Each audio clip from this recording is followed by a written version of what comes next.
I bet you all know. You all have friends. You all have friends that are thinking about voting for Donald Trump. Friends, do not let friends vote for con artists. Little Marco.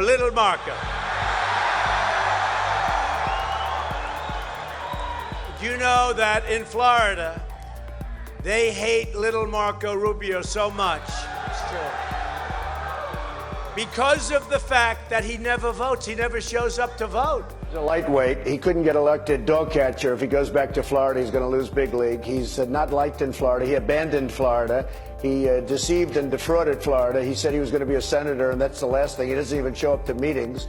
I think he's a guy who thinks I don't think he actually does even think he's hot stuff, because he's not hot stuff. But he is, I call him Little Marco. That's what he is. He's Little Marco.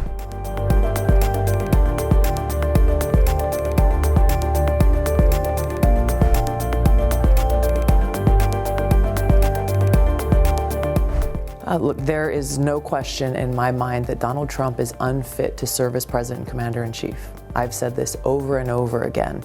I am running for president to defeat him for that reason. He has made many decisions that are counter to the best interests of the American people, our country, and our national security.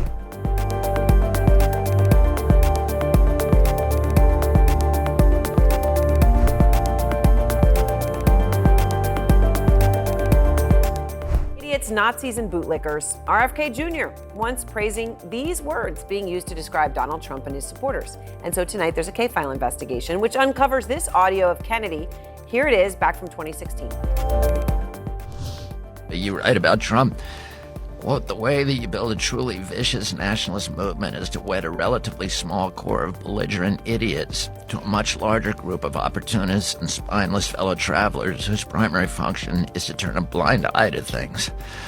We may not have that many outright Nazis in America, but we have plenty of cowards and bootlickers, and once those fleshy dominoes start tumbling into the Trump camp, the game is up.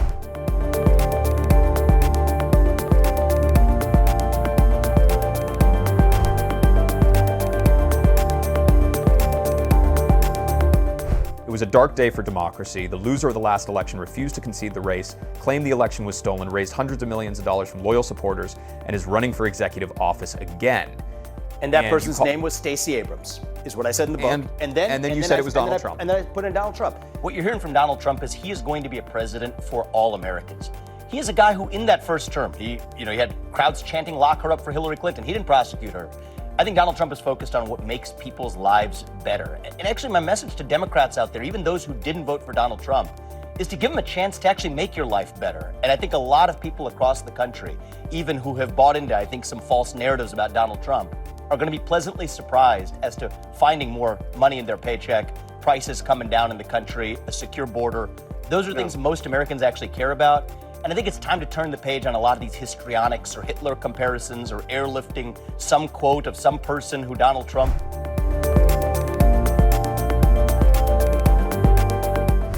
I think Hillary's economic policies and her environmental policies particularly are the right ones, but.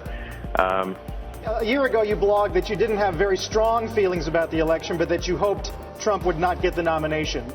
Do you essentially feel the same way about his victory to the White House? I feel a bit stronger that probably he's not the right guy. He just doesn't seem. He doesn't seem to have the sort of character that reflects well on the United States. It's just. Come on up here, Elon. He created the first major American car company in generations, and his rocket company is the only reason we can now send American astronauts into space. Come here. Take over, Elon. Yes, take over. As you can see, I'm not just MAGA, I'm dark MAGA.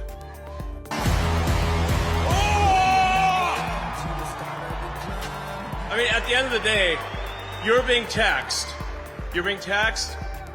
All government spending is taxation. So whether it's direct taxation or all government spending, it's either becomes inflation or it's direct taxation. Your money is being wasted, and the Department of Government Efficiency is going to fix that.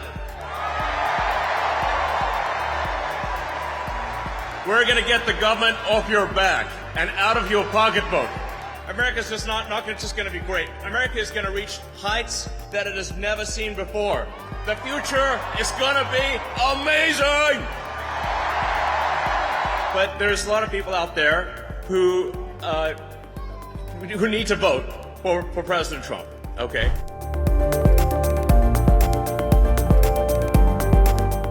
As far as Donald Trump, he is just flat out changing his position and frankly, I think falling into the narrative of the left. And he's done this time and time again. On Iraq, the whole thing is a disaster. He ignores the surge. In Afghanistan, he's so militaristic. He's got to be for something. So he's got to be in Afghanistan. But yet he wouldn't tear up the Iran deal and he thinks he can work with Putin. It looks a lot like Barack Obama's foreign policy. He's going back and forth. He's been good on a lot of domestic stuff, but internationally, I don't know where Donald Trump is.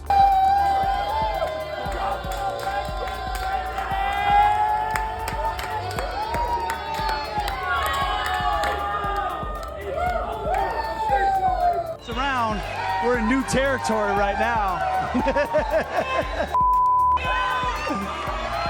You know, it just feels like that night.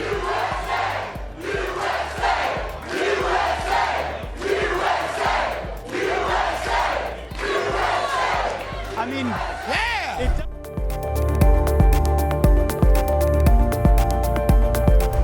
I didn't vote for Trump. I am hopeful, like I think most Americans, that he'll be successful because his success is now the country's success. But I didn't vote for Hillary either. And so there's this issue where even for me, as problematic as I saw a lot of Trump's rhetoric and his ideas on how to fix some of these problems, I agreed with him that the problems were there. But it was just really hard for me to vote for Hillary Clinton. And that goes to show that in our oppositional two-party system, that unless you have somebody else to vote for, then people are going to accept a lot of bad stuff from their candidate right up to the point that they're not going to anymore, right? There is definitely an element of Donald Trump's support that has its basis in racism or xenophobia. I don't know who I'm going to vote for. I'm definitely not going to vote for Trump because I think that he's projecting very complex problems onto simple villains. Well, Mr. President, I appreciate you allowing me to join you on this incredible journey. I thank you for the trust that you placed in me. And I think that we just witnessed the greatest political comeback in the history of the United States of America.